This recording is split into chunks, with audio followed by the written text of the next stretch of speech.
Assalamualaikum warahmatullahi wabarakatuh. Bismillahirrahmanirrahim. Alhamdulillahi rabbil alamin.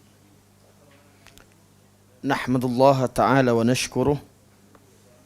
Wa nusalli wa nusallimu ala sayyidina Muhammadin alladhi ballagha ar-risalah wa adda al-amanah wa nasaha al-ummah hatta ataahu al-yaqin wa ala alihi wa sahbihi ajma'in. Subhanaka la ilma lana illa ma 'allamtana innaka antal alimul hakim. Rabbi shrah li sadri wa yassir li amri wahlul 'uqdatam min lisani yafqahu qawli. Amma ba'd.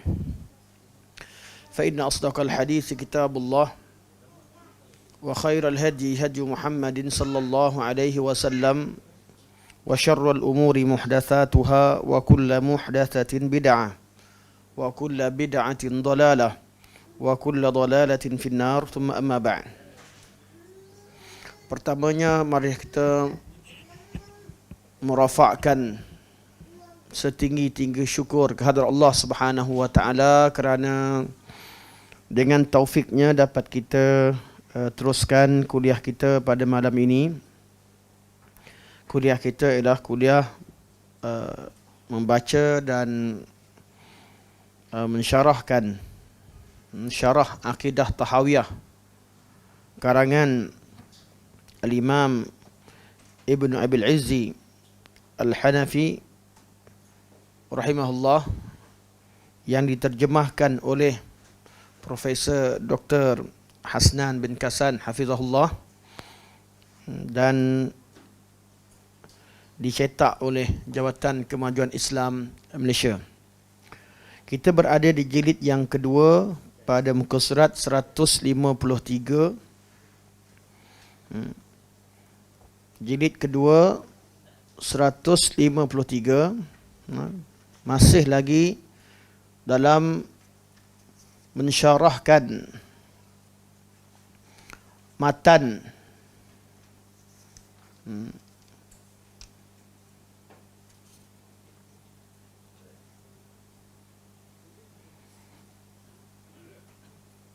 wal mu'minuna kulluhum awliya'ur rahman. Matan yang kita syarahkan, wal mu'minuna kulluhum awliya'ur rahman, dan orang-orang beriman mereka semuanya adalah wali-wali Allah, iaitu dengan kadarnya. Seseorang itu menjadi waliullah dengan kadar keimanan yang ada padanya.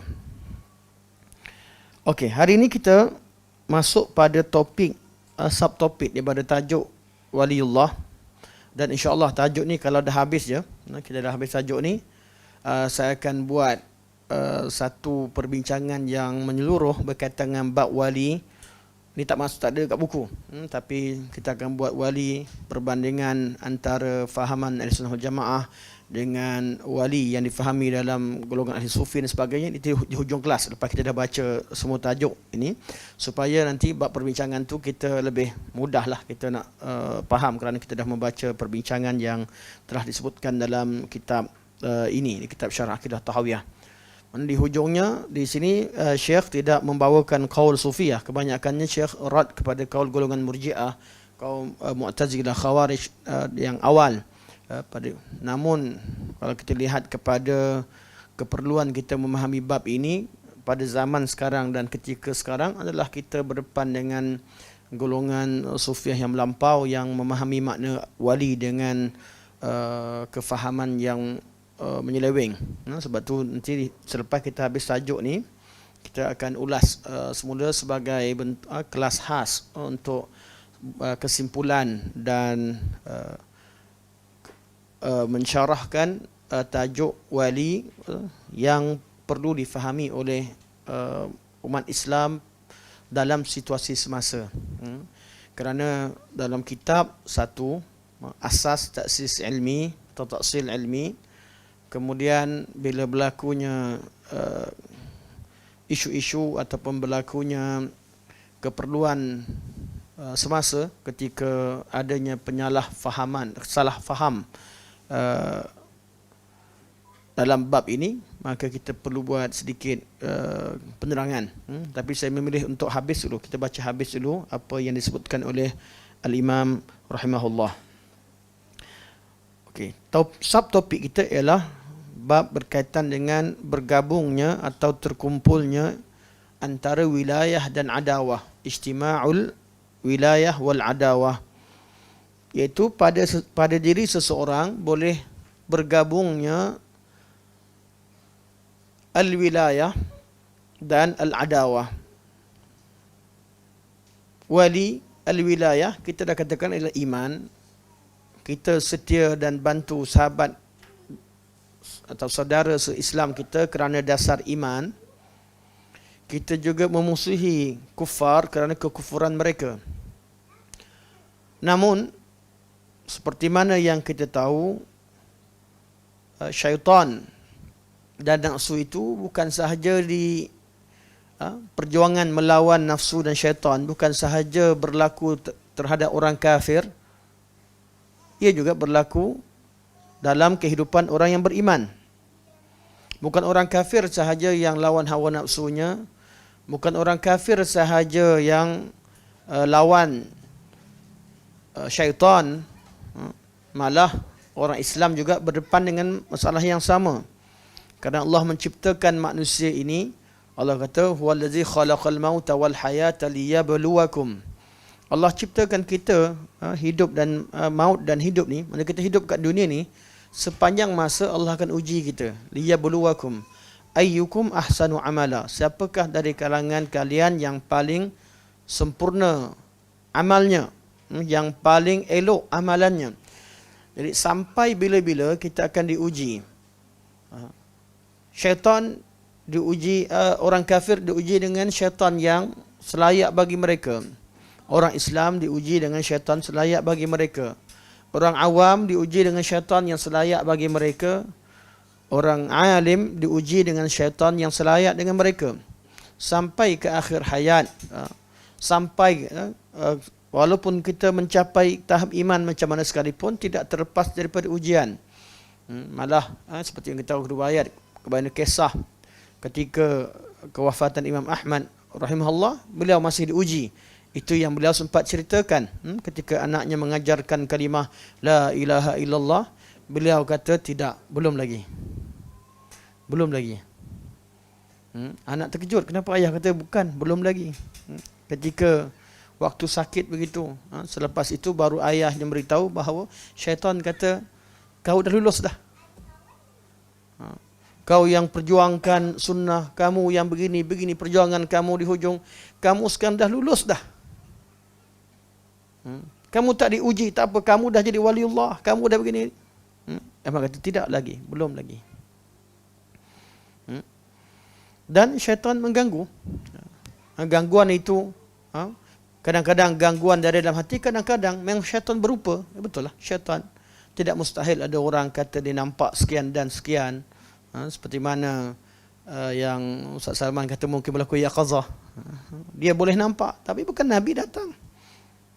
Dia memang mungkin dia tak tipu apa yang dia nampak, apa yang dia lihat. Tapi dia ditipu. Sebab tu kita tidak boleh bergantung kepada apa yang dilihat. Begini, kita perlu bergantung kepada Al-Quran dan Sunnah Rasulullah sallallahu alaihi wasallam. Jadi perjuangan melawan hawa nafsu, perjuangan melawan syaitan itu berlaku juga di kalangan orang Islam. Kita kata orang yang beriman itu waliullah dan orang kafir itu ialah wali syaitan. Tapi kalau ada orang beriman yang kalah dengan hawa nafsunya atau kalah dengan syaitan atau termakan syubhat, dan itu ramai. Sebab itulah disebutkan bahawa orang Islam itu mana bab wilayah itu ada 3 kelompok. Bab wilayah seseorang ada 3 kelompok. Bab wilayah dan adawah, al-wala' wal-bara'. Ada golongan yang kita wala' secara mutlak, iaitu orang yang beriman dan bertakwa pada Allah secara mutlak, sempurna imannya. Kita tak tahu siapa. Yang pastinya nabi-nabi dan rasul-rasul. Tapi zaman kita sekarang kita tak tahu. Tak ada orang yang maksum. Dah tak ada dah nabi-nabi dan rasul-rasul. Zaman Nabi, semua orang sokong Nabi serah. Semua orang pergi iman dengan Rasulullah. Nabi maksum 100%. Zaman kita tak mampu nak, memang tak ada kaedah untuk menyatakan bahawa fulan dan fulan betul 100%. Kita hanya tinggal berpegang Al-Quran dan Sunnah. Tapi kaedahnya ada. Orang yang kita wala secara 100%. Dan ada orang yang kita musuhi 100%. Kufar. Orang kafir. Kufar. Orang kafir. Nah, kita musuhi dengan kekufurannya. Dan yang tengah-tengah ni ramai.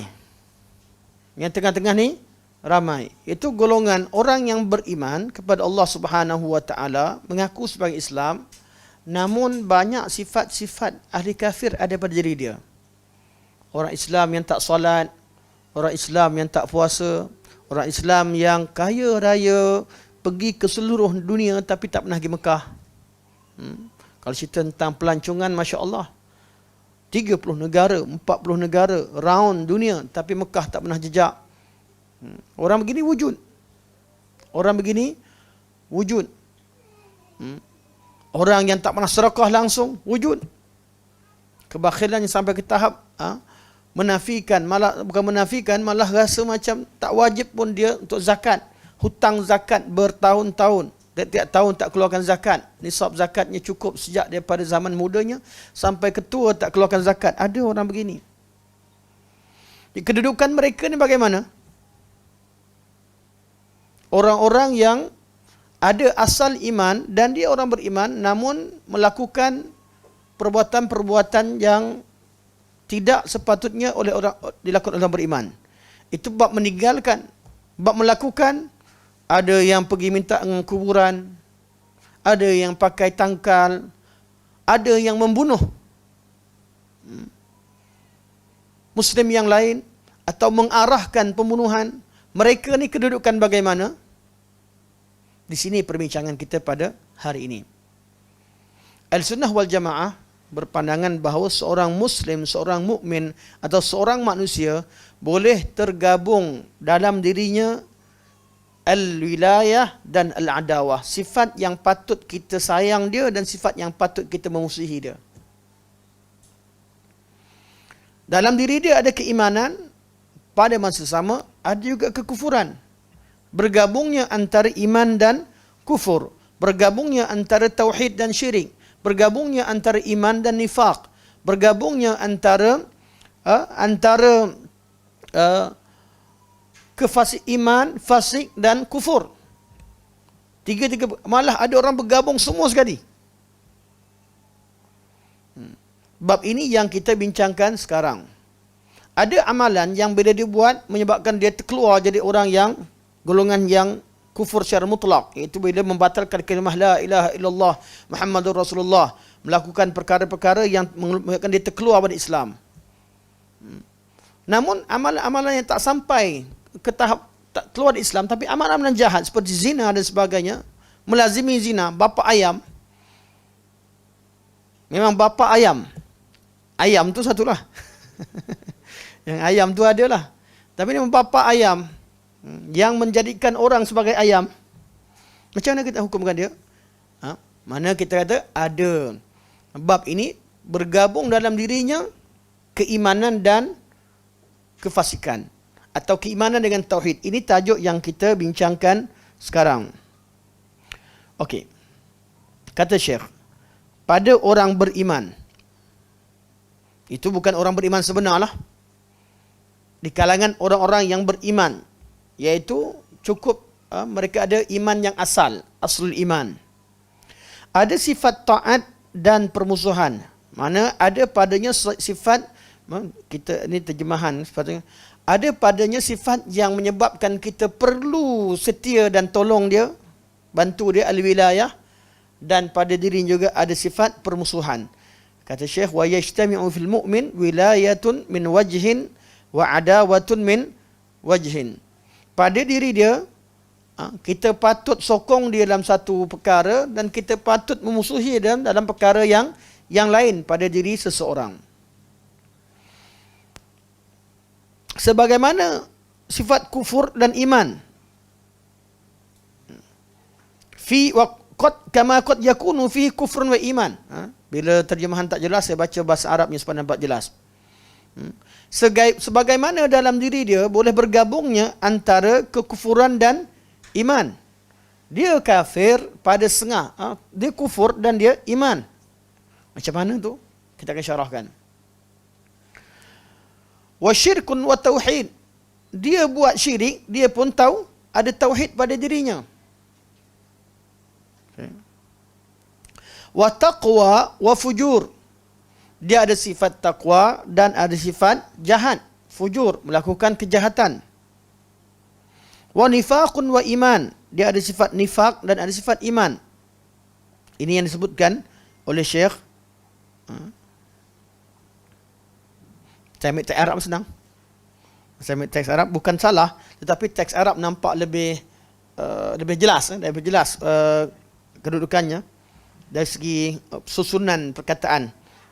Bukan kerana penterjemah, tak, tapi kerana memang bahasa Melayu dalam bab ini lebih baik ambil teks Arab. Dia kata Syekh, okey, sampai sini yang saya syarahkan. Kemudian Syekh masuk pada bab, kena bahasa Melayu juga. Sampai tadi tu bahasa Arab. Kita ambil bahasa Melayu kejap, kita baca sekali imbas. Pada orang beriman ada sifat taat dan permusuhan, sebagaimana ada sifat kufur dan iman, syirik dan tauhid serta nifak dan iman padanya. Sekalipun perkara ini diperselisihkan dalam kalangan ahli sunnah dari segi lafaz dan ada perselisihan maknawi dalam kalangan ahli sunnah dan ahli bid'ah sebagaimana yang telah dijelaskan dalam masalah iman. Kat sini buatkan nota, akan dikomen kemudian. Saya tak komen, saya dah jawab, dah cerita pada kelas-kelas yang lalu. Kita kat sini kita sebagaimana sampailah kepada iman, perbezaan antara ahli sunnah dan bab takrif iman tu hanya perbezaan lafaz kata Syekh, tapi ada perbincangannya. Kita kemudiankan perbincangan di akhir kelas mungkin, insya-Allah. Yang penting Syekh kata firman Allah Subhanahu wa taala. Allah berfirman untuk Syekh kenapa saya kemudiankan?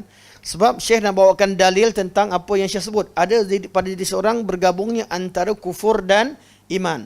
Kita habiskan satu part ini dulu sebelum kita bawa pada part khilaf. Firman Allah Subhanahu wa taala, "Wa ma yu'minu aktsaruhum billahi illa wa hum musyrikun." Dalam surah Yusuf. Dan itu orang-orang yang beriman kepada Allah Subhanahu wa taala, kebanyakan mereka tidak beriman kepada Allah Subhanahu wa taala melainkan mereka mempersekutukannya juga dengan yang lain. Menurut setengah tafsir, ada orang beriman yang melakukan perkara-perkara yang syirik. Mana bergabung je antara iman dan syirik. Menurut setengah yang lain, mereka kata ayat ini kepada orang kafir. Ada di kalangan orang kafir, mereka beriman dengan setengah perkara yang ada dalam tauhid. Ayat ini dikatakan kepada orang kafir. Ada ulama kata ayat ini turun kepada munafik. Wa ma yu'minu aktsaruhum billahi illa wa hum musyrikun. Kata Rabbi qad ataitani minal mulki wa 'allamtani min ta'wilil ahadits fatiras samawati wal ardi wali fid dunya wal akhirah tawaffani musliman wa alhiqni bis salihin dzalika min anba'il ghaibi nuhi ilaika. Sampai ayat wa ma yu'minu aktsaruhum billahi illa hum musyrikun. Kita akan nampak ayat ni boleh tafsirannya boleh pergi pada tiga-tiga. Yang penting bergabungnya antara iman dan kufur. Mereka tidak beriman, kebanyakan mereka tidak beriman kecuali mereka melakukan syirik. Allah gabungkan antara iman dan kufur. Kita tak fokus kepada tafsir dulu. Tafsiran bahawa pada diri seseorang adanya iman dan adanya kufur. Okey. Jadi tuan-tuan boleh gariskan kat mana? Wa ma yu'minu aktsaruhum, gariskan kalimah yu'minu dan kalimah wa hum musyrikun. Bergabungnya antara iman dan kufur pada diri seseorang. Begitu ayat Al-Quranul Karim yang pernah dibincangkan sebelum ini, qalatil a'rabu amanna. Orang-orang yang baru masuk Islam di kalangan Arab, dia kata kami beriman, amanna. Allah kata kul lam tu'minu, gariskan amanna dan lam tu'minu, beriman dan tidak beriman. Dia kata amanna, dia mengaku dia beriman. Allah kata kul lam tu'minu, kalian tidak beriman. Rajihnya kaul ini, ayat ini bukan turun pada kaum munafik, tapi pada orang Arab yang baru masuk Islam. Dia orang Islam, mana belum lagi iman masuk ke dalam hatinya, seperti mana nas ayat. Kul lam tu'minu walakin qulu aslamna walamma yadkhulul imanu fi qulubikum. Iman belum masuk dalam hati kamu. Maksudnya baru level mengaku jadi Islam, tapi belum lagi kukuh imannya. Adanya bergabung di kalangan orang baru masuk Islam. Sahabat Nabi SAW masuk Islam, dah dah bersedia untuk pergi berjihad. Kita cerita tentang Zatu Anwat. Zatu Anwat. Sampai nampak pokok besar, ya Rasulullah, kami nak juga letakkan pokok besar mana, kami nak gantungkan senjata supaya senjata jadi lebih power, lebih ampuh. Benda ni perkara kufur, percaya kepada pohon yang memberikan keberkatan atau memberikan kekuatan kepada senjata. Ada tak orang-orang yang dah masuk Islam kemudian dia masih percaya dengan pemikiran, dengan adat istiadat pada agama asalnya? Ada banyak kekufuran. Kita tak boleh kafirkan dia. Dia beriman, dia masuk Islam, betul. Tapi masih ada etikot jahiliah pada dirinya. Bergabung pada dirinya sifat jahiliah. Okay, jadi ayat sini, kita faham ayat secara umum. Kemudian saya akan syarahkan balik tiap-tiap patah perkataan ke belakang nanti insyaAllah.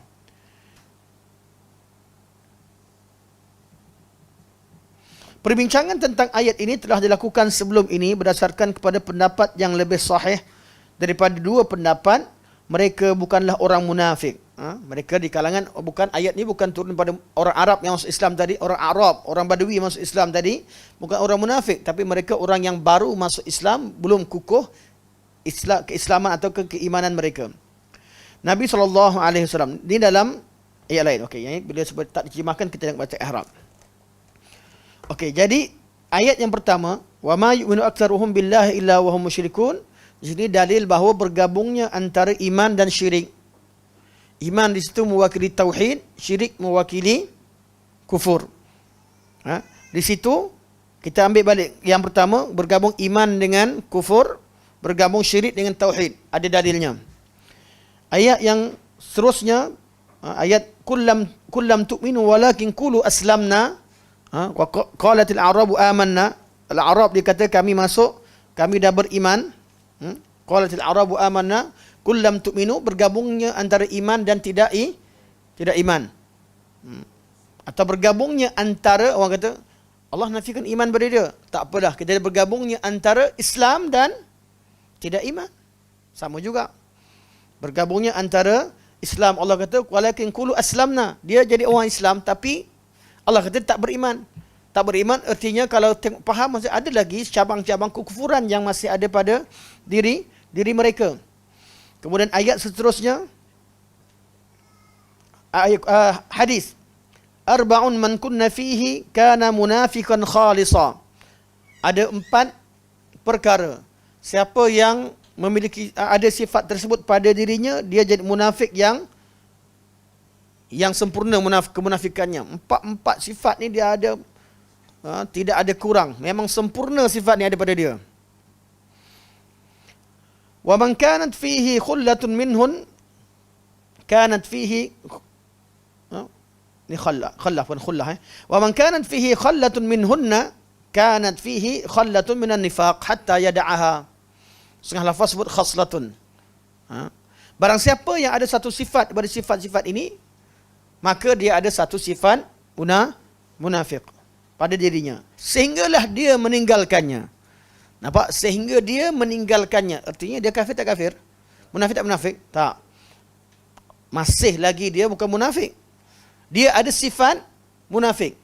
Jadi ada 4 benda. Kalau semua sekali dibuat dan tak ada kurang sikit pun, penuh kekufuran, kemunafikannya penuh. Tapi ada orang yang ada satu sifat. Bila ada satu sifat, dia ada satu sifat munafik. Artinya bergabung antara nifak dan iman. Bergabung antara nifak dan iman. Apa dia? Iza haddatha kadzaba. Bila dia bercakap, dia dusta. Ni bohong dengan apa? Bohong dengan lidah, dengan lisan. Cakap dia bohong. Wa iza ahada ghadara. Dan bila buat perjanjian dia langgar. Ini penipuan dalam bentuk perbuatan. Wa iza wa'ada akhlafa. Dan bila dia berjanji dia mungkiri janji. Di sini penipuan dengan hati. Masuk masa berjanji dia kata, kalau awak datang, saya bagi 3,000.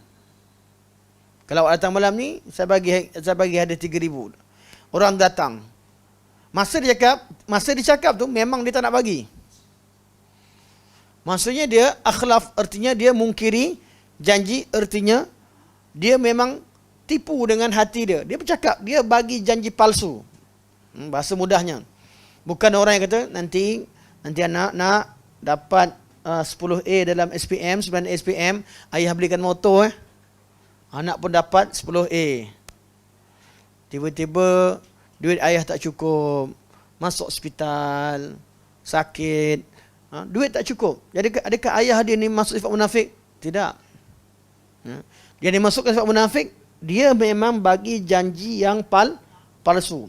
Lepas tu bila Nabi kata wa idza wa'ada, ketika dia bagi janji itu akhlafa. Dan sifat keempat, wa idza khasama fajara.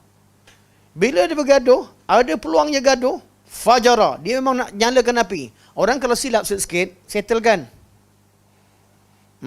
Kita hidup ni mesti ada clash dengan orang yang hidup dengan kita. Tak payah jauh, suami isteri pun bergaduh. Kadang-kadang anak dengan mak bergaduh. Anak sangat sayang dan hormatkan mak dia. Mak sangat sayang dan rahmat dan cinta pada anaknya, tapi bergaduh mak dengan anak. Dua-dua sayang, cinta, tapi ada pergaduhan.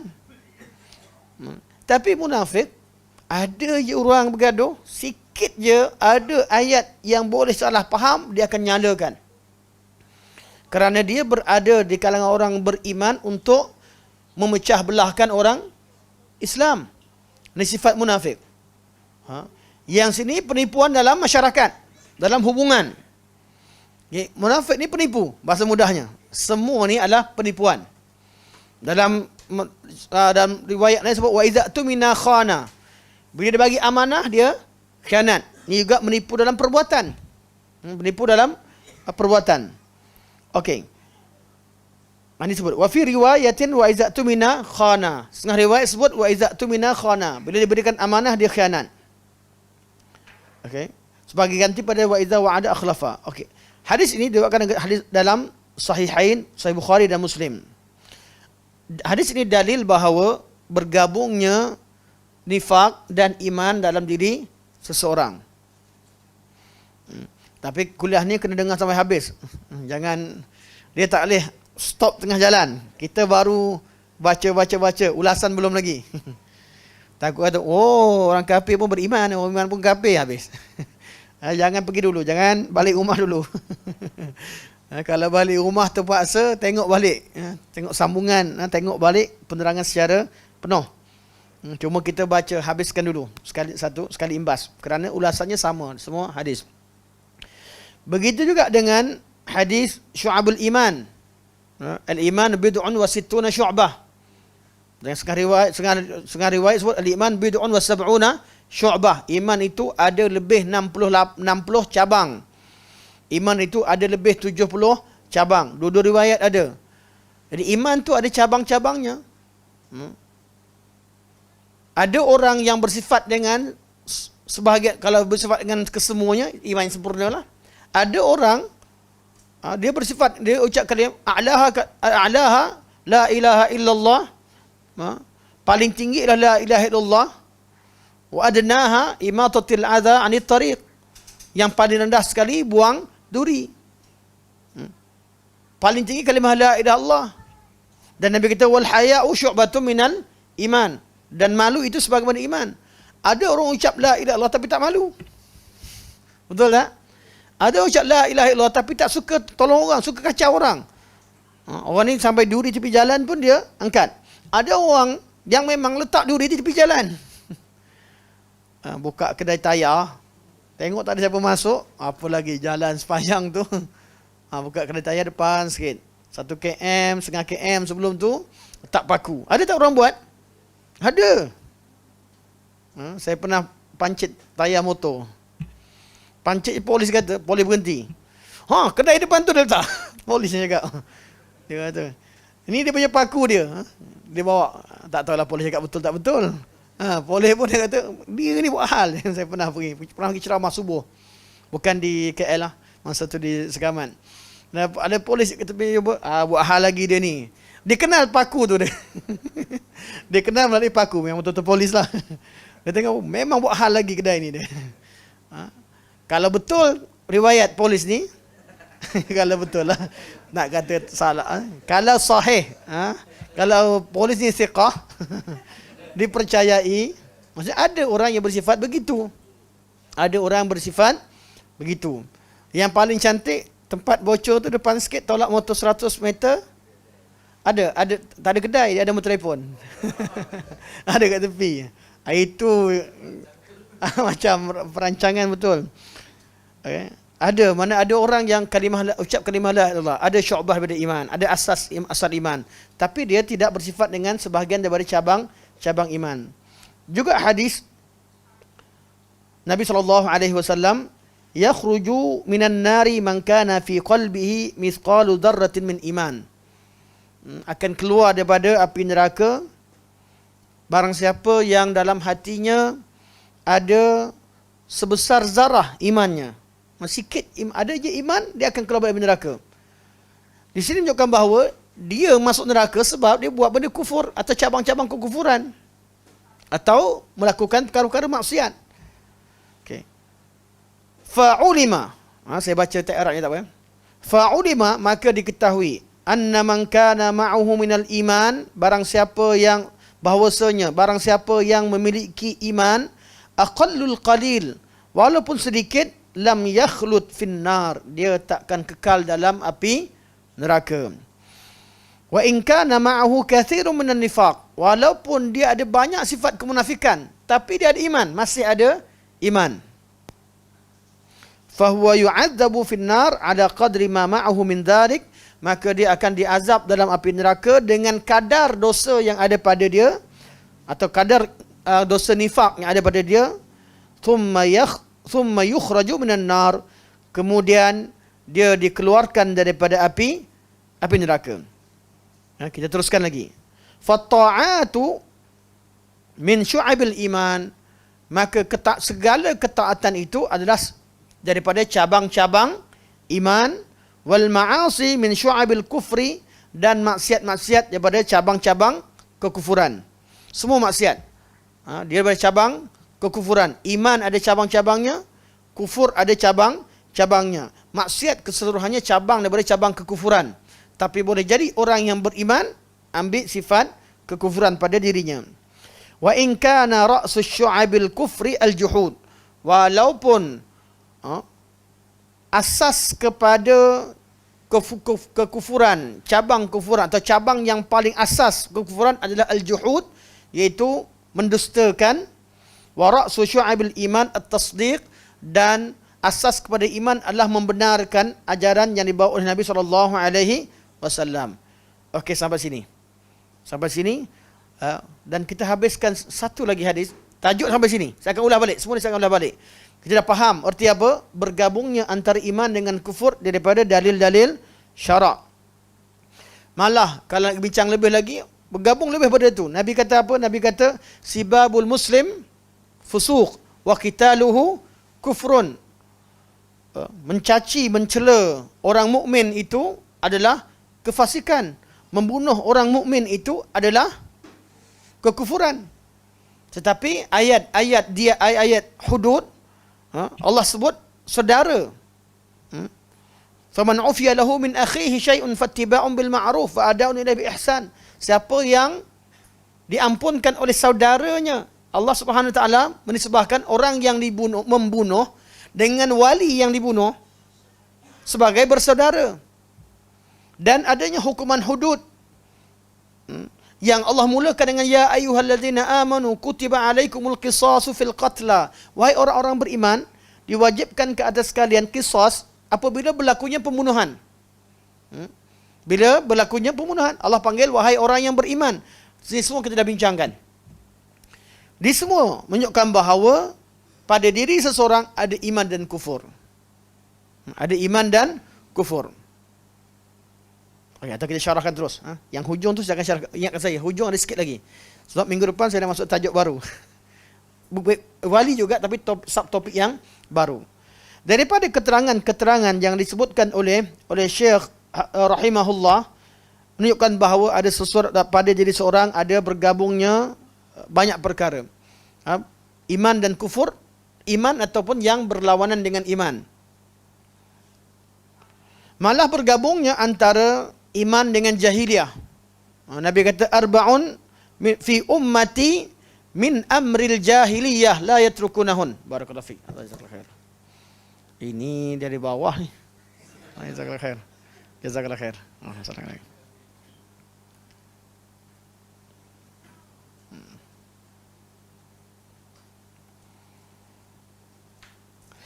Arba'un fi ummati min amril jahiliyah la yatrukunahun. Ada 4 benda daripada perangai jahiliyah atau amalan jahiliyah. Jahiliyah ni nisbah pada kekufuran. Yang tidak ditinggalkan, yang belum ditinggalkan oleh umatku. Al-fakhru fil ahsab. Berbangga dengan ahsab. Ahsab boleh bererti ansab, iaitu keturunan. Ahsab boleh bererti harta. Bangga dengan keturunan dia, bangga dengan harta dia. Bukan lagi dia yang dikejarkan adalah harta dan keturunan. Ini adalah perkara jahiliyah. Wa ta'nu fil ansab. Dan mencela keturunan orang lain. Entah dah kaya. Ini kena ingatkan negara-negara kaya. Nampak negara miskin. Nampak sekali. Bangga dengan keturunan bangsa dan bangga dengan harta. Wa ta'nu fil ansab. Berlaku sikit je krisis, gaduh. Bergaduh tu tak ada apa-apa nilai. Komen tu memang bantai satu bangsa, terutama negara yang serumpun. Kalau ada apa-apa sikit je, habis keluar. Dia tak tahu yang dia kutuk tu nenek moyang sama. Satu bangsa. Dan sebagainya. Jadi, wata'ni fil ansab. Wal istisqa'u bin nujum. Yang masih lagi kata, bila hujan, dia kata, awan ni hujan kan ni. Ada orang Islam, bila accidentnya, patutlah mata kiri aku goyang dari tadi. Rupanya accident. Dia kaitkan mata yang bergerak, anak mata yang bergerak dengan accident. Kaitkan biawak lalu dengan kematian. Atau apa lagi. Masih ada tak pada orang Islam? Ada. Perkara-perkara sama macam al-istisqa' bin nujum. Dia percaya bahawa bintang tadi bukan menurunkan hujan, tapi Allah jadikan sebab. Sebagai isyarat. Ada bintang tertentu tu, nampak, hujan dah tu. Ini bukan ilmu ramalan yang kita dah bincangkan sebelum ini. Dan terakhir, wan niyahah, iaitu meratapi kematian. Bukan menangis. Bukan menangis. Mana tangisan yang keluar dari sifat rahmat, itu dibenarkan. Nabi SAW pernah ketika angkat Ibrahim, anak bungsu Nabi SAW meninggal, Nabi mengalirkan air mata. Sahabat kata, ya Rasulullah, nangis ya Rasulullah, kau adalah Rasulullah. Nabi kata, ini adalah rahman. Bukan menangis niyahah. Niyahah adalah meratapi kematian. Meratapi iaitu tidak redha dengan qada dan qadar. Tapi kalau menangis, contoh orang solat jenazah, doakan mak ayah kita meninggal, menangis. Boleh tidak? Boleh. Saya pernah ada, ni di kalangan orang sunnah kita lah. Ada keluarga ni, lepas dah bersama ni, dia berdoa. Boleh berdoa, mana berdoa, menghadap ke kiblat, berdiri, untuk ayah dia berdiri kejap. Lepas tu dia doa sampai menangis. Ada yang lain kata, Ustaz, larang Ustaz. Mana boleh meratapi kematian? Saya kata bukan, itu bukan meratapi kematian, itu doa. Dia menangis, bukan menangis sebab ni, menangis dengan Allah. Doakan pengampunan. Boleh tidak? Boleh. Mana doakan Allah ampunkan adalah semua sekali. Ketika solat, doa. Bukan meratapi kematian. Meratapi kematian adalah tidak reda dengan qadar Allah Subhanahu wa taala.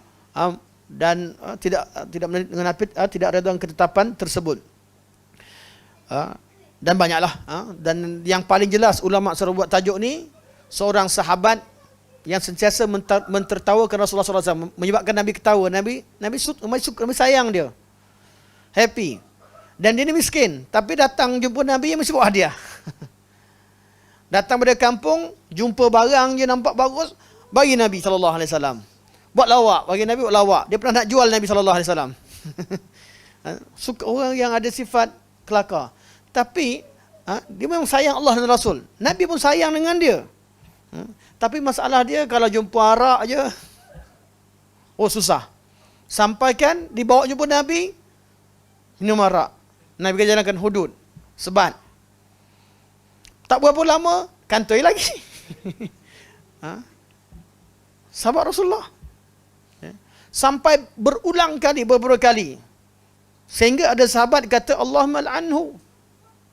Ya Allah, laknat dia ya Allah. Dia kata banyak sangat yang dia buat dosa banyak sangat, ulang-ulang. Mana orang ulang-ulang? Ma aksar ma yu'tabi. Asyik ulang-ulang buat ni. Laknat dia ya Allah. Orang tengok menggeram, asyik muka dia kena sebat. Kesalahan yang sama. Kesalahan yang sama. Apa yang Nabi SAW sebut? Nabi kata, innahu yuhibbullaha wa rasulah. Sesungguhnya dia cintakan Allah dan Rasulnya. Hadis ni, dan riwayat, banyak riwayat yang lain, ada yang kata, akhzaqallah, semoga Allah hinakan kamu. Marahlah. Ada riwayat yang dia sebut, akhzaqallah, semoga Allah Subhanahu wa ta'ala laknat kamu. Nabi kata, la tu'inuhu ala syaitan. Jangan kau tolong syaitan untuk laknat dia. Kerja kita, orang buat salah, kerja kita apa? Keluarkan dia daripada kegelapan, bawa dia kepada yang betul. Bila orang buat salah, kita bukan tugas kita untuk doakan kejahatan kepada dia. Kecuali kesalahan Ya'juj dan Ma'juj dan anak beranaknya. Kesalahan yang memang keberadaan dia merosakkan masyarakat. Kesalahan orang yang memang merosakkan, jadi perlu dipisahkan, perlu dikeluarkan daripada masyarakat. Zulkarnain bina tembok. Kesalahan yang memang, kesalahan dia kalau dibiarkan, kalau tak diterangkan, dia akan merosakkan masyarakat. Ini kesalahan Ya'juj dan Ma'juj dan anak beranaknya, ataupun pengikut-pengikutnya. Kesalahan ahli bid'ah yang menzahirkan bid'ahnya, menyesatkan orang. Kita kena lawan, kena zahirkan kekufuran dan sebagainya. Tapi kesalahan-kesalahan orang-orang yang terpengaruh, pakcik-pakcik yang pergi buat bid'ah, nak beramal ibadah, berdoa pada Allah, pergi majlis tahlil, janganlah pergi. Pakcik, ahli bid'ah pakcik. Tak ada apa pakcik-pakcik tu. Terangkan saja. Kita jangan tolong syaitan untuk keluarkan dia daripada iman. Kita perlu panggil dia. Tidak semua kesalahan yang dilakukan orang beriman yang perlu kita kata hajar dan buang dia, tidak. Kita gunakan kaedah pulau bila ada maslahah, ada keperluan. Tapi secara umumnya, orang yang salah, orang mukmin yang salah, kita terangkan, kita bimbing, kita dakwah. Dan ini asas kepada pembinaan sebuah masyarakat. Bukan kita bila kawan salah sikit, keluar. Kamu bukan ahli sunnah. Kamu bukan ini. Bukan ini maksudnya. Tapi tetap menerangkan. Kalau dia salah, kita perlu terangkan yang mana betul, yang mana salah. Bukan bererti kita mendiamkan. Nabi SAW tetap menjalankan hukuman hudud kepada sahabat tadi. Tetapi Nabi tidak mengeluarkan dia, tidak mendoakan laknat. Perlu adanya bergabungnya antara wala dan juga adawah. Bab salah dia, kita tak boleh kompromi. Tak boleh larikan dia daripada hukuman. Tetapi bab kebaikan ada pada dia, kita masih lagi perlu ada wala dan cinta pada dia, jujur. Ini asas kepada bab ini. Jadi kalau kita gabungkan semua ni, malah ada setengah sahabat Nabi kata, Nabi kata Allah, tapi kata Allahumma arhamhu wa tub alaih. Ya Allah, rahmatkan dia lah. Atau Allahumma arhamhu, Allahumma tub alaih. Ya Allah, rahmati dia dan terimalah taubat dia. Atau jadikan dia sebagai orang yang bertaubat. Mudahkan dia jalan taubat. Ini manhaj nabawi ketika berdepan dengan perkara begini. Semua hadis yang kita baca tadi, apa natijahnya? Yang disebutkan bahawa pada diri seseorang ada boleh bergabungnya antara iman dan kufur. Masalah ini, kalau masalah kekufuran, waktu kita belajar dalam bab kufur, ada kufrun akbar dan kufrun asghar. Kufur yang besar, kufur yang memang dibuat kekufuran yang menyebabkan dia terkeluar dari agama Islam, ini habis. Orang yang pijak Al-Quranul Karim, maki Allah, maki Rasul, dia kata aku kafir, aku murtad, pijak Quran sebagainya. Ini yang berlaku sekarang ala-ala begini. Okay. Perbuatan dia kufur, kata-kata dia kufur. Cuma pemerintah kena cek balik. Takut dia gila ke? Itu yang ruang yang ada lah. Mungkin dia gila, mungkin betul-betul OKU. Itu ruang yang ada lah. Ruang yang ada. Betul atau tidak, pemerintah punya kerja. Sama dia betul-betul gila, kena gangguan, atau dia sakit, atau dia isim. Itu kerja pemerintah untuk cek. Tapi perbuatan dia kufur tidak? Kufur. Kalau tidak ada mawani', perbuatan dia memang perbuatan kufur. Tidak ada sebab untuk menghalang. Tapi dia perbuatan dia ada perbuatan kufur. Tidak syak lagi. Kita tak boleh kata ni dia bukan kufur. Perbuatan-perbuatan begini yang dibuat oleh seorang mukallaf yang mana tidak ada halangan-halangan, dia adalah kafir. Kufur boleh jadi dengan i'tiqad, meyakini selain Allah menciptakan, memberi rahmat dan sebagainya. Kufur akbar. Boleh jadi dengan perkataan lisan, maki Allah, maki Rasul, dan dia kata aku keluar dari agama Islam dan sebagainya. Kufur boleh terjadi dengan perbuatan, seperti pijak Al-Quran, menghina, buat perbuatan-perbuatan yang memang jelas dia kufar. Dia perbuatan kufur boleh terjadi. Tapi tetap yang menjalankan siasatan adalah pemerintah. Dan kita mengingkari perbuatan tersebut, kita adanya permusuhan terhadap dia dalam bab tersebut, bab seterusnya serahkan pada pemerintah. Tapi secara hukumnya dia adalah kafir, cuma ketetapannya diserahkan kepada pemerintah. Okey, jelas maksud ni? Bukan kita katakan dia kafir, maksudnya kita tidak menerima ruang. Tak. Pemerintah lebih tahu. Dalam keadaan kita setuju, tak setuju. Ada orang kata, kerajaan sekarang begini-begitu. Itu cerita formula luar. Umumnya kita perlu taat dengan pemerintah. Taat dengan keputusan yang dibuat oleh pemerintah. Apa yang diputuskan, itulah yang kita terima. Okey. Jadi, kufur ada dua. Kufur akbar yang memang keluar dari Islam. Ada kufur asghar. Kufrun, kata Ibn Abbas, kufrun duna kufrin. Kafir tapi tak sampai kekufuran, tak sampai jadi menjadikan orang tu kafir. Kufur kecil. Kufur kecil ni apa dia? Dalam ayat Quran atau dalam hadis, satu hadis Nabi sebut kafir.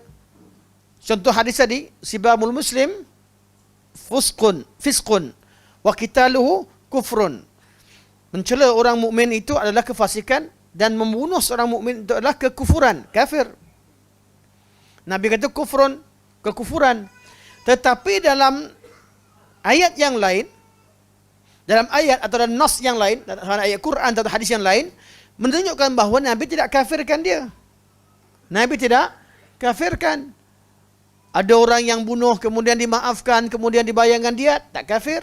Di Islam lagi. Adanya hukuman ganti. Adanya persyaratan tertentu. Allah panggil wahai orang beriman. Allah panggil kata dia bersaudara dan sebagainya yang kita bincangkan sebelum ini. Ini namanya kufrun duna kufrin. Dalam satu teks, dalam satu nas, kata dia kafir. Nas lain menunjukkan bila pahami Islam secara menyeluruh, menunjukkan bahawa dia tidak kafir. keadaan begini namanya kufrun duna kufrin. Tapi kalau kafir dalam nas kata kafir, kufrun, kemudian tidak ada nas yang menjadikan dia Islam, memang Nabi hukumkan sebagai kafir orang begitu, maka dia adalah kufrun akbar, kufur yang besar. Bab nifak, ada nifak akbar dan nifak asghar. Yang nifak akbar dinamakan nifak amali, dan yang nifak yang besar bukan nifak i'tiqadi, dan yang asghar dinamakan nifak amali. Nifak i'tiqadi artinya memang dia tak pernah beriman, dia benci dengan Islam, dia cuma zahirkan mulut dia jadi kata dia Islam. Dia buat amalan sekalipun, Allah kata fawailul lil musallin, dia solat pun Allah kata celaka solat dia. Alladzina hum an salatihim sahun, dia memang tak nak solat. Dia solat tapi dia memang tak nak solat. Mana dia tinggalkan solat. Sahun artinya an salatihim sahun, dia leka daripada menunaikan solat, dia tak nak menunaikan solat, cuma terpaksa.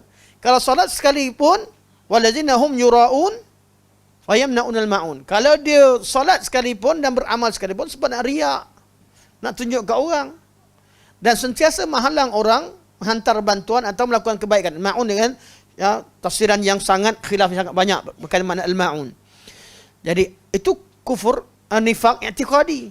Memang hati dia langsung tak nak Islam. Hati dia memang tak nak Islam, dia cuma ucap kalimah syahadah kerana maslahah tertentu. Nakkan duit, nakkan ni, hati langsung. Memang hati benci Islam. Ini nifaq i'tiqadi atau panggil nifaq akbar, nifaq yang besar. Ada satu lagi nifaq dalam hadis-hadis yang kita bacakan tadi, tanda-tanda kemunafikan, nifaq amali. Dia, hati dia orang Islam.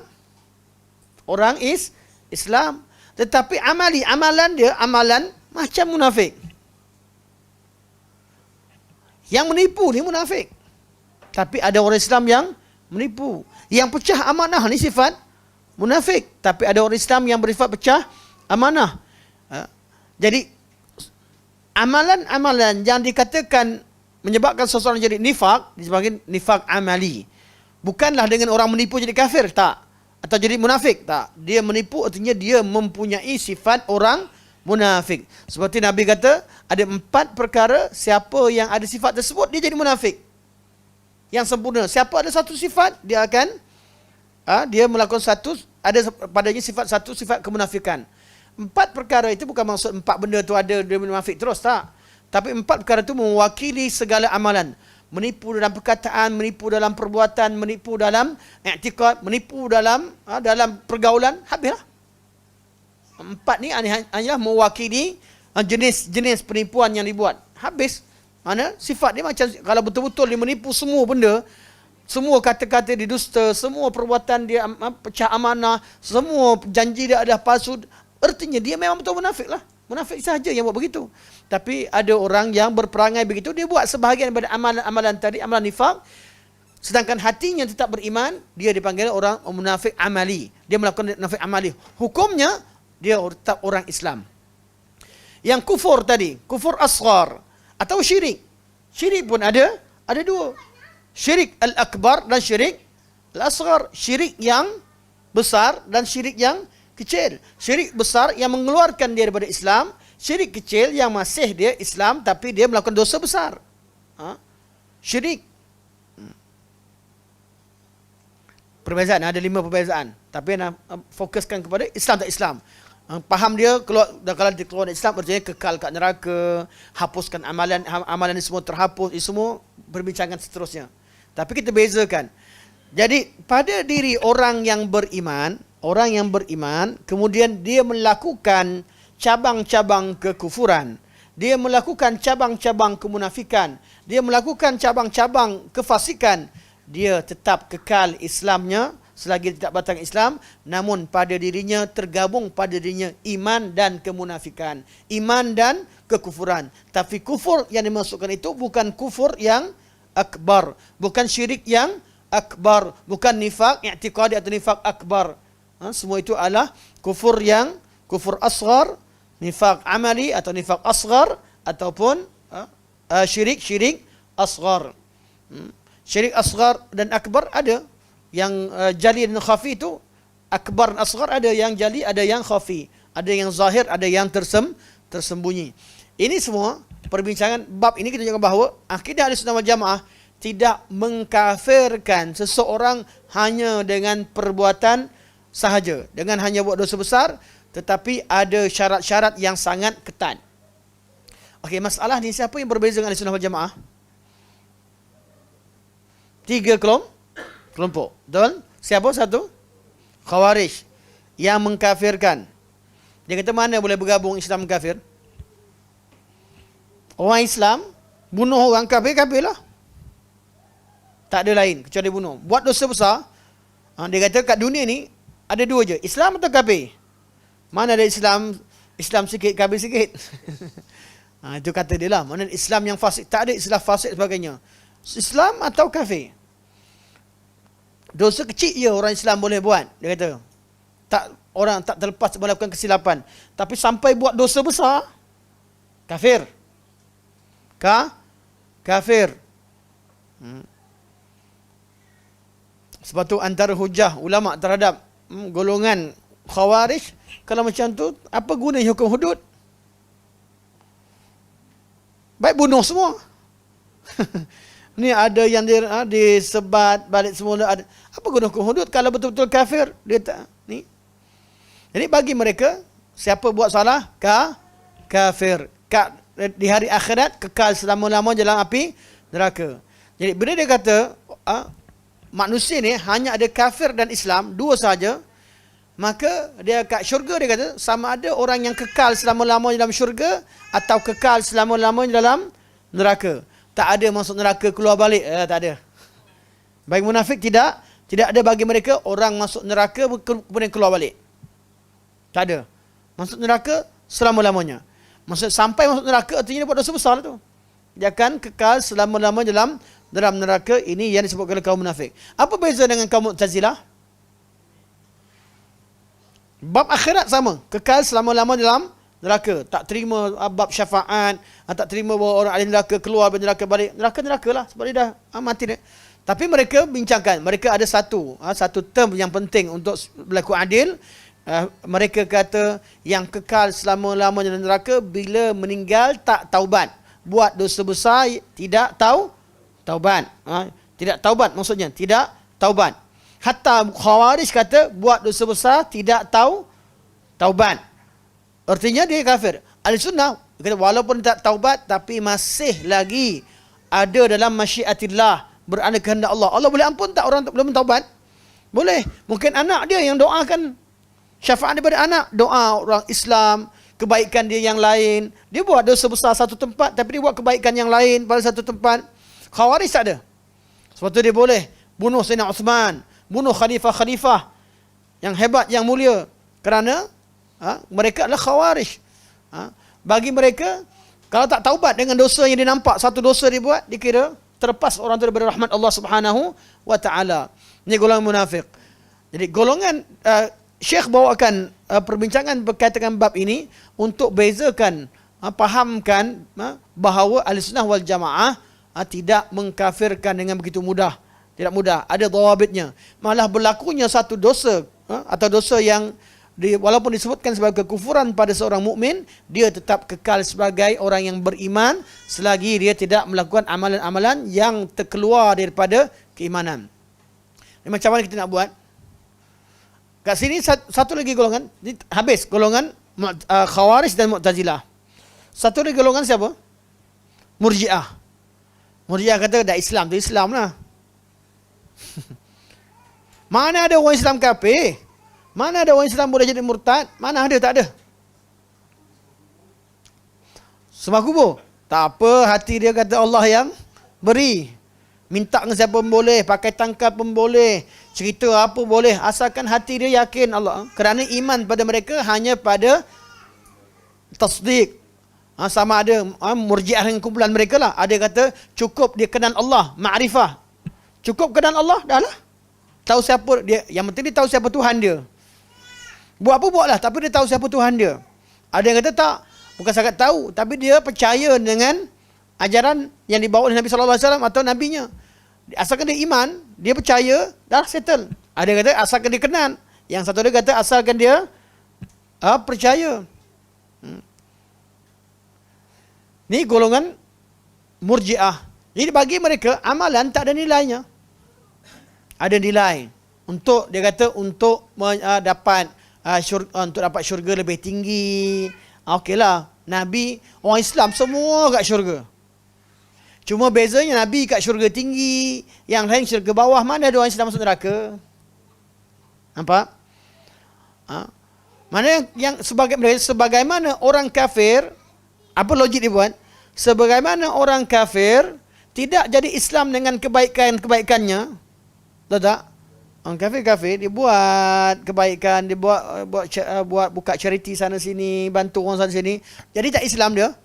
Tak jadi. Dia kata macam itulah logik dia pakai. Macam itulah orang Islam buat jahat macam sekalipun takkan kafir, takkan memudarat. Sebagaimana segala kebaikan orang kafir tidak memanfaatkan, tidak menjadikan dia sebagai seorang yang Islam, begitu juga kejahatan orang yang beriman buat apa pun sekalipun tak akan menjadikan dia kafir. Golongan ini golongan Murji'ah. Pada mereka tidak ada satu amalan pun yang boleh jadi kafir. Tapi yang peliknya golongan Murji'ah ni pun bermazhab. Dia buka kitab fiqh, semua kitab fiqh ada kitabur riddah. Tapi dia cerita ni yang peliknya golongan. Tuan-tuan tengok, antara cara kita nak tengok kepincangan dalam bab akidah ni, bila kita talikan dengan bab fiqh. Bab akidah kita amalan tak masuk, tak ada jadi kafir. Tapi mazhab apa cik? Mazhab apa ustaz? Mazhab Syafi'i. Bukalah fiqh Syafi'i. Buka fiqh Syafi'i, ada kitabur riddah. Bab membincangkan tentang riddah. Contoh-contoh dibagi semua amalan. Sebab tu mereka kata, fiqh lain, akidah lain. Bila buat amalan, cerita berkaitan dengan mereka kata, dalam akidah dia belajar, dia kata semua amalan furu'. Akidah hanya berkaitan dengan hati. Sama juga tajuk iman juga, kaitan hati. Jadi, istighatsah dengan kubur, ni bab fiqh. Ini khilaf fiqh ni. Kita tanya, mazhab apa? Katalah mazhab, mana-mana mazhab 4 lah, atau mazhab sekalipun. Cuba buka kitab fiqh. Kat mana Nabi ajar cara istighatsah dengan ahli kubur? Ada bincang buat istighatsah kat dalam kitab fiqh? Ada dalam kitab fiqh ajarkan cara buat tangkal. Bincang buat tangkal, bab sihir, ada. Sebab tu ta'rifan golongan ahlul kalam dalam bab ini memang bertentangan dengan mazhab fiqh yang ada pada ulama mazhab. Kerana mereka pada asalnya bukan ahli sunnah wal jamaah. Yang berlaku sekarang ahli sunnah wal jamaah yang ikut imam 4 tapi terpengaruh dengan kaedah yang dibawa oleh ahlul kalam ataupun ahli falsafah yang pada asalnya memang memusuhi ulama-ulama hadis. Sebab usul bertentangan. Dalam ilmu kalam kita belajar, mereka belajar, bukan kita lah, mereka belajar. Perbuatan Allah, af'alullah ghairu mu'allalah. Perbuatan Allah itu tidak boleh dikeranakan kerana suatu kerana. Buka masalah fiqh, ada ilmu maqasid syariah. Syariat Allah itu ada maqasidnya, ada tujuannya. Kat sini kata af'alullah ghairu mu'allalah. Kat sini belajar bab satu ilmu yang tersendiri, maqasid syariah. Dan masalah-masalah yang lain begitu banyak pertentangan antara dua. Kalau kita tak nampak perbezaan, kita akan jadi pening. Dan mereka bukan sangat lawan dengan fiqh, sebab tu cara mereka nak lepaskan diri ialah mempengaruhi ilmu usul fiqh. Maka dimasukkanlah beberapa kaedah usul fiqh berkaitan dengan hadis ahad tak ada guna dalam akidah begini, beberapa kaedah-kaedah yang mempengaruhi. Sebab tu bila belajar usul fiqh, kita perlu sedar yang mana usul yang sesuai dengan syarak, yang mana usul fiqh yang tidak bersesuaian dengan akidah, perlu kita ketahui. Yang mana dipengaruhi ilmu kalam, yang mana tidak. Yang mana pengaruhnya pengaruh yang menafikan syarak atau pengaruh hanya istilah. Kadang-kadang pengaruh hanya pada penggunaan istilah. Semua ini perlu disedari. Lepas tu ilmu agama tak boleh kita belajar usul fiqh tanpa belajar ilmu akidah. Cuma keadaan yang berlaku pada zaman kita sekarang, orang belajar usul fiqh, saya bidang syariah, saya belajar usul fiqh, saya bukan akidah. Yang akidah pula, saya akidah, saya bukan fiqh. Saya bukan dakwah. Ajaran Islam, ilmu Islam, ilmu akidah, ilmu dakwah, ilmu fiqh perlu selari. Kita bab akidah, kita belajar, memang tegas. Tapi bila dakwah, terjun ke masyarakat, kita jangan jadi sekarang ni kat kelas akidah, oh Ustaz keras cerita syirik kufur. Tapi bila terjun ke masyarakat yang betul-betul pergi kat kubur minta, jangan pergi lempang majlis sini, kafir, syirik, mana? Tak ada, bukan begitu. Kita pun tak hukumkan begitu. Kalau kata perbuatan tu memang salah sekalipun, ada ilmu dakwah, cara menyampaikan. Ilmu tu digabungkan. Tak mungkin seseorang yang kenal manhaj salafus salih dengan sebenar akan berlaku menjadi seorang pengganas ekstrim macam ada disebahkan. Tidak. Sebagaimana kita jadi salafiyah dalam bab akidah, kita juga salafiyah dalam bab dakwah, kita juga salafiyah dalam bab manhaj, kita juga salafiyah dalam bab fiqh dan sebagainya. Ada soalan? InsyaAllah, anak akan ulang balik yang anak tangguh tadi berkaitan dengan khilaf lafzi. Khilaf lafzi, ulang baliklah. Ulang balik, adakah khilaf yang berlaku di kalangan ahli sunnah dengan murjiatul fuqaha. Murjiah selesai dah, tinggal masalah golongan murjiah fuqaha. Ini akan dibincangkan. Mana orang ahli sunnah wal jamaah tetapi memberikan takrif iman yang lebih kurang ada persamaan dengan golongan murjiah.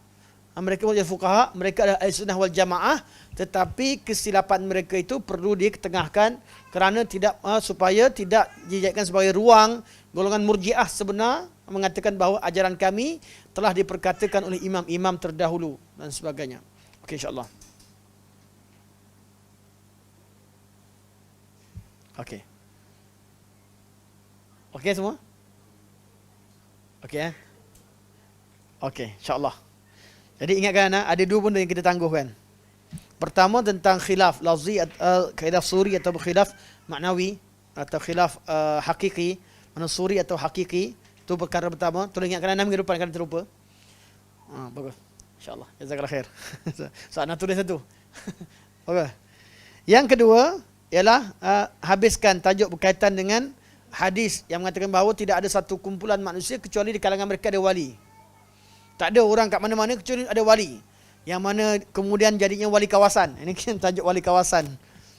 Setiap kawasan tu ada wali dia. Yang hidup dan yang dah meninggal. Ini ada dalam hadis palsu yang akan dibincangkan pada pertemuan akan datang insya-Allah. Sebelum kita masuk tajuk baru. Sampai sini saja. Subhanakallahumma wa bihamdika asyhadu an la ilaha illa anta astaghfiruka wa atubu ilaik. Wa sallallahu ala sayyidina Muhammad wa ala alihi wa sahbihi wa baraka wa sallam. Walhamdulillahirabbil alamin. Wassalamualaikum warahmatullahi wabarakatuh.